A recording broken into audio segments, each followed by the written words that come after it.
Hallo und herzlich willkommen. Neben mir steht mein 190er und ich werde mich gleich mit seinem Einarmwischer beschäftigen. Ich zeige dir eine ganz einfache Reparatur, mit der du viel Geld sparen kannst. Und das ist der Kollege. In meinem Fall befindet er sich in einem ganz schlechten Zustand. Es liegt daran, dass die Pflege hier sehr stark vernachlässigt wurde. Dadurch ist die Mechanik schwergängig geworden. Ich werde deshalb den Wischer ausbauen, zerlegen, reinigen und fetten.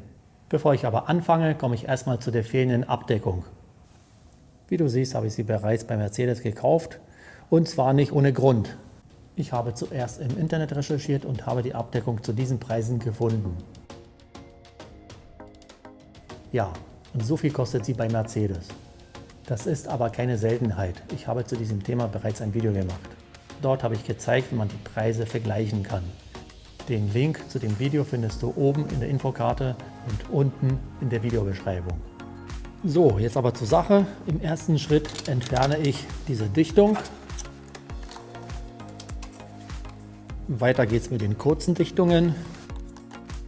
Und auf der Beifahrerseite genau das gleiche. Im nächsten Schritt wird diese Abdeckung entfernt. Sie ist normalerweise mit 4 Schrauben befestigt, Schlüsselweite 8 mm. In meinem Fall wurde aber schon gezaubert. Da sieht man die erste Schraube.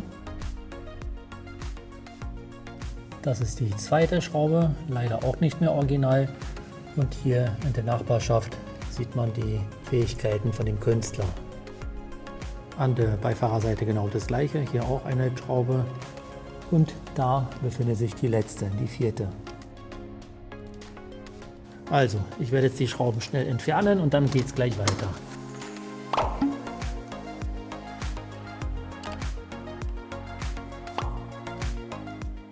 Ich habe alle Schrauben gelöst, jetzt kann ich die Abdeckung vorsichtig entfernen. Dabei muss man wirklich aufpassen, ansonsten passiert das, was man hier sehen kann. Also vorne anheben und dann rausziehen auf beiden Seiten. Und erst wenn die Abdeckung hinten frei ist, kann man sie rausziehen. Ja, und so sieht die Abdeckung aus. Hier sieht man auch den Schaden, der von dem Vorbesitzer bzw. von seiner Werkstatt verursacht wurde.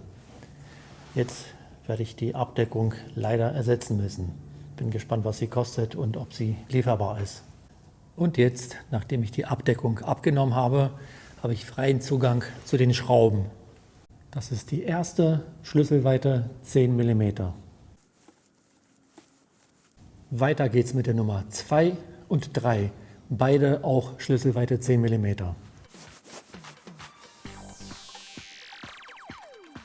Die vierte, Schlüsselweite 10 mm. Und jetzt ist die letzte dran. Und jetzt kann der Wischer rausgenommen werden. Es ist gar nicht so einfach, er sitzt hier richtig fest. Aber wenn man den so weit hat, dann muss noch der Stecker abgezogen werden und dann geht es weiter. Geschafft. Aber das war alles andere als einfach. Jetzt noch ein kurzer Blick auf den Stecker. Und das ist das Gegenstück an dem Wischermotor. Aber zum Glück haben wir das hinter uns. Jetzt komme ich zu dem nächsten Schritt und werde den Scheibenwischerarm entfernen. Dafür muss diese Schraube gelöst werden, die sich normalerweise unter dieser Abdeckung befindet. Innensechskant 5 mm. So, die Schraube ist gelöst, es sitzt aber immer noch ziemlich fest auf der Welle. Deshalb nehme ich ein Stück Holz und werde mit dem Hammer ein wenig nachhelfen. Und jetzt kann er endlich entnommen werden.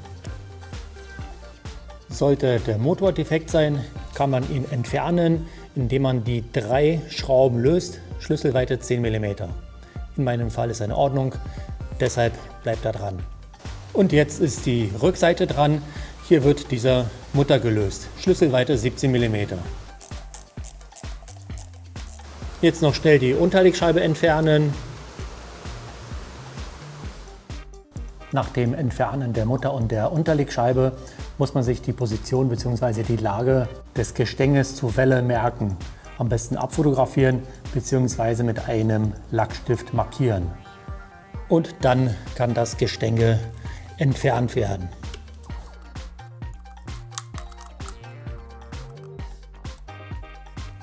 An dieser Stelle muss die Sicherung von der Welle entfernt werden.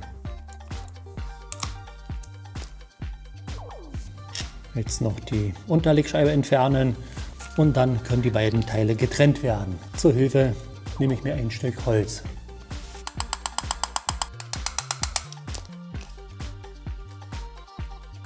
So, ich habe die beiden Teile getrennt und jetzt kann man sehen, wie viel Dreck sich in den letzten Jahren angesammelt hat. Also kein Wunder, dass der Einarmwischer nicht richtig funktioniert hat. Und das ist das Gegenstück, sieht auch nicht gerade besser aus. Um die Demontage abzuschließen, werde ich noch den Deckel entfernen. Dafür müssen insgesamt 4 Schrauben gelöst werden. 1, 2, 3, 4, Torx 20. Die beiden habe ich bereits gelöst. Jetzt folgen noch die.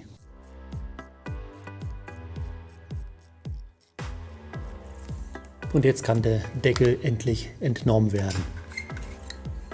Anschließend öffnen und dann hat man Zugang zu der Mechanik. Und jetzt, wo alles offen ist, kann ich mich mit der Reinigung und mit dem Fetten beschäftigen. Alles, was man dafür benötigt, habe ich dir in der Videobeschreibung verlinkt.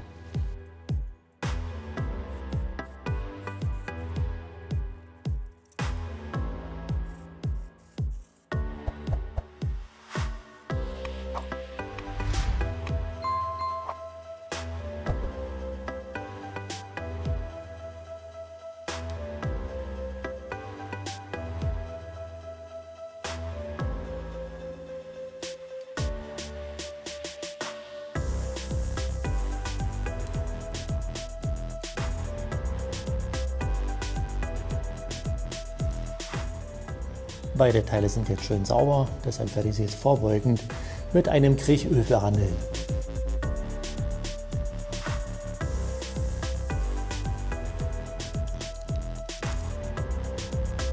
Und jetzt der nächste Arbeitsschritt, jetzt wird alles ordentlich gefettet.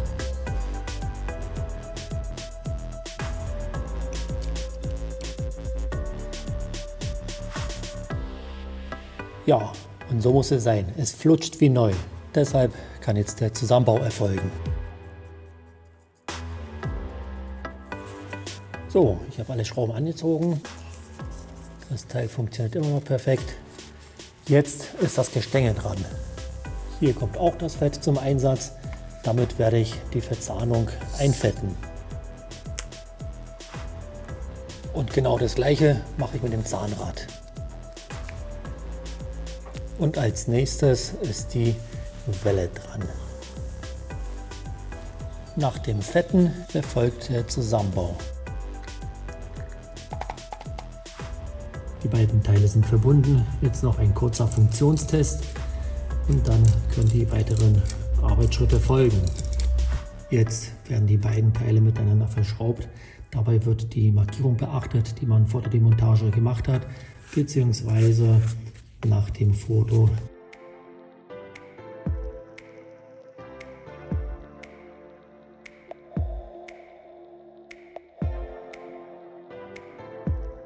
Und jetzt kann der Einbau erfolgen. Den Stecker anschließen und dann alle Schrauben anziehen. Und so sieht es aus. Der Wischer sitzt perfekt drin und ist befestigt. Dabei muss man aber eine Sache beachten.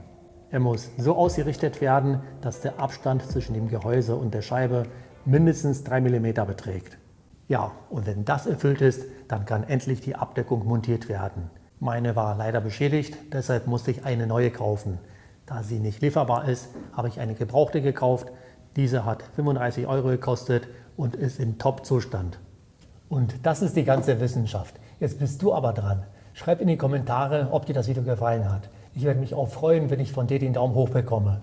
In diesem Sinne, bis zum nächsten Mal.